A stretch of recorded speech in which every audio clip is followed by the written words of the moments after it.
به نام خدا، یک اکسترنال فیکساتور مچ دست هستش که قابلیت دیسترکشن و کامپرشن داره و مولتی آکسیال هستش، یعنی حول محور 30 درجه اینجا میچرخه. روی دست که کار میذاریم قابلیت میتونیم در جهت ولار یا دورسال یا اولار دیویشن میتونیم با پوزیشن بدیم به دست. به این صورت قابلیت دیسترکشن کامپرشن داره و از این سمت هم همینطور. شنزاشون به صورت کونیکال هستش.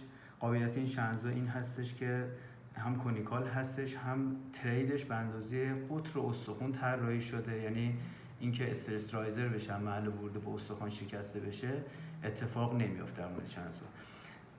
جنسش LB316 هستش، یعنی کاملا از جنس استیلی هستش که باش پیچ و پلاک درست میکنن و خم نمیشه و به هیچ وجه شکسته نمیشه. متشکرم.